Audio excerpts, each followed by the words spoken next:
How do you do, ladies and gentlemen? My name is Floyd Mack. It is my pleasure to welcome you to this presentation of the Bell Telephone Hour, which we will try to show you in much the same way as it's broadcast each week on a nationwide network. First of all, I'd like to have you meet the conductor of the Bell Telephone Hour Orchestra, Donald Voorhees. There he is, over there. Oh, Don.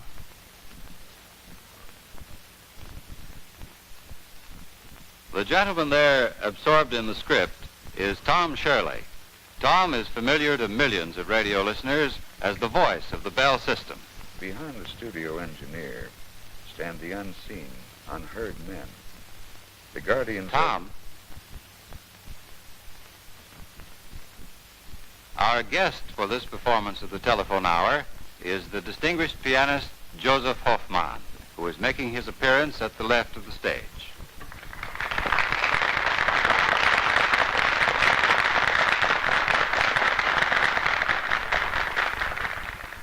Last but not least are the members of the orchestra itself.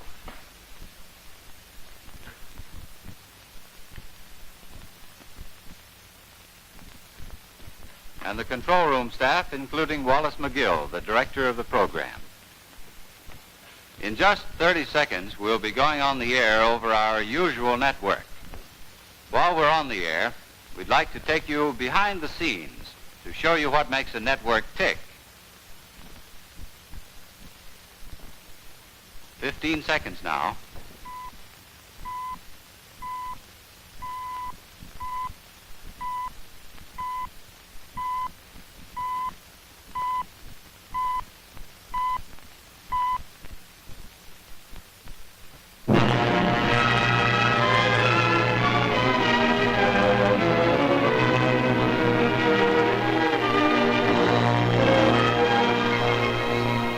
It's the Telephone Hour, presenting Josef Hofmann.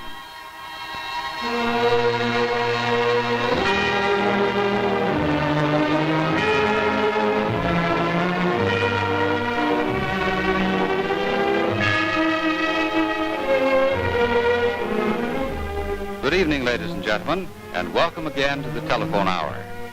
Our guest soloist this evening, who appears with Donald Voorhees and the Bell Telephone Orchestra, is the distinguished pianist Josef Hofmann. Mr. Hofmann is known to all as one of the great masters of the keyboard, and we'll have ample proof of his mastery when we hear him later on in pieces by Rachmaninoff and Beethoven. Right now, we hear from the orchestra the stirring overture to Gomez's opera Il Guarani.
Behind the studio engineer stand the unseen, unheard men, the guardians of radio's music, news, comedy, and drama. These are the hundreds of transmission specialists of the Bell telephone system all over the country.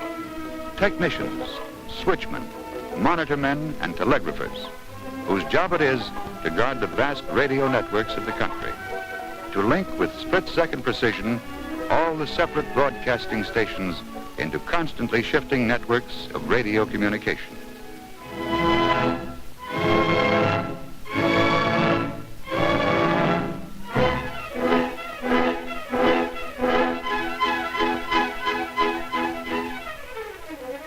Theirs is the skill that guides invisible waves over a labyrinth of wires.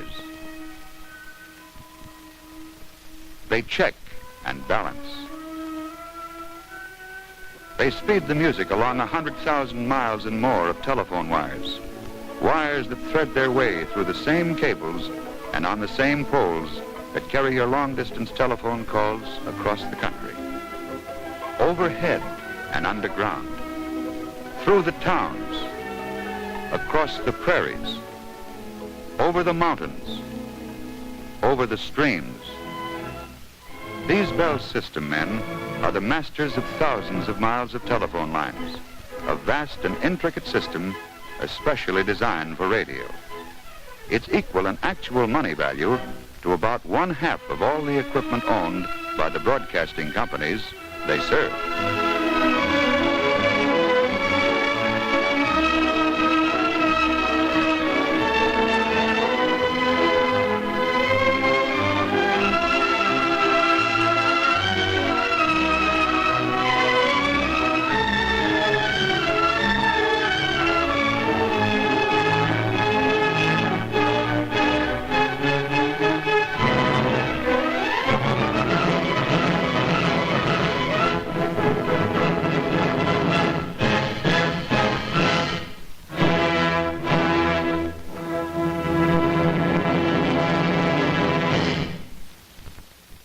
In going over pieces for his solo, Josef Hofmann selected this composition for two very good reasons. He said it's just about the right length, and everyone who has played the piano or heard the piano will know it. Josef Hofmann plays a composition by his fellow artist, the late Sergei Rachmaninoff, the prelude in C-sharp minor. Mr. Hofmann.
Television is an exciting idea.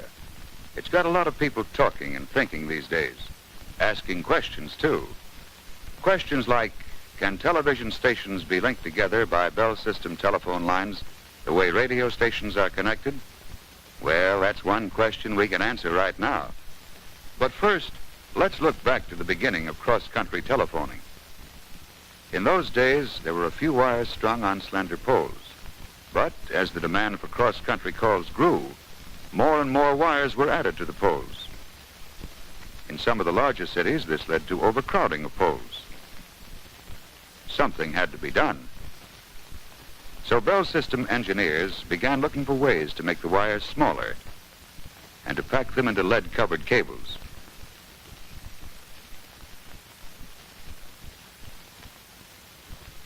Today, these cross-country cables carry hundreds of wires, sometimes overhead and sometimes buried under the ground. As time went on and people found they could talk farther and hear better, more and more telephone calls were made. Telephone research men then had to find ways to make these wire pathways carry heavier traffic, ways to place more calls on each wire, yet keep the calls separate. This was done with what came to be known as carrier systems.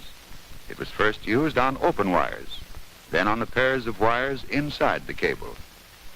As the need for still more calls developed, a wider electric highway was needed.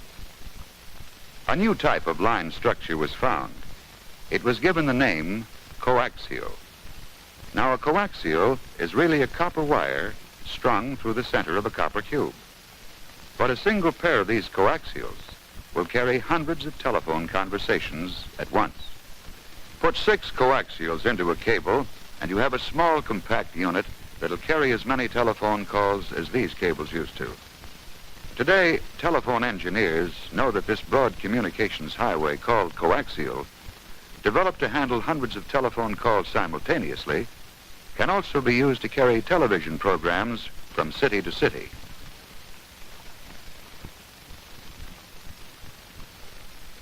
Several hundred miles of coaxial cable already form a part of America's long-distance telephone system. Soon, coaxials will stretch across thousands of miles, carrying millions of telephone calls, and ready to form a television network whenever called upon. Well, that's one way to hook up a television network, one we've been trying out for quite some time.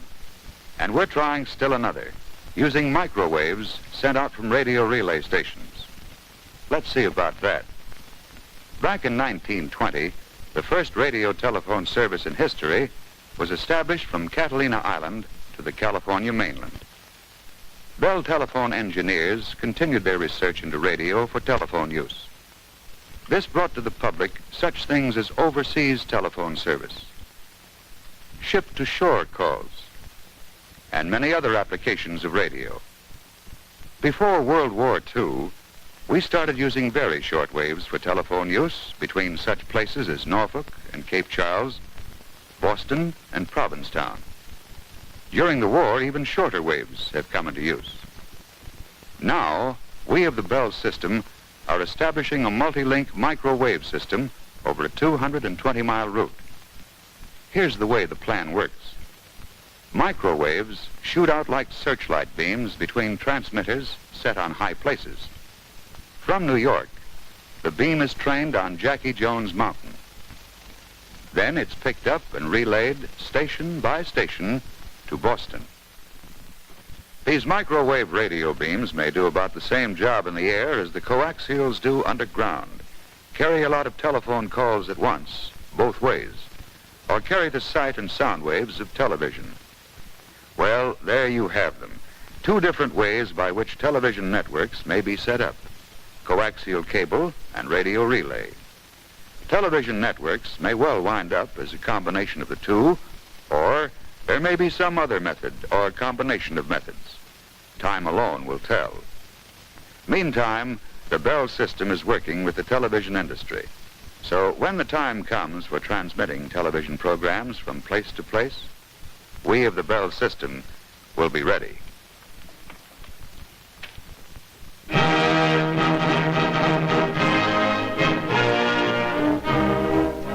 Now Now Mr. Hofmann joins with Donald Voorhees and the Bell Telephone Orchestra to play the last movement of Beethoven's Concerto No. 5 in E-flat, the so-called Emperor Concerto. How the work got its nickname is not known, although the majestic title seems to fit the last movement, a rondo of noble proportions and splendid vigor. We now hear the final movement of Beethoven's Emperor Concerto.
thank you, Josef Hofmann.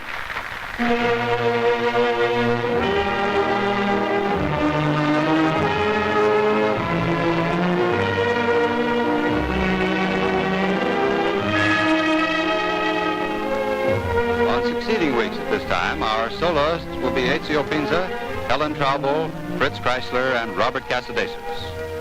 So until you join us again for Music You Like, with these and other great artists, with Donald Voorhees and the Bell Telephone Orchestra, we remain sincerely yours, the Bell Telephone System.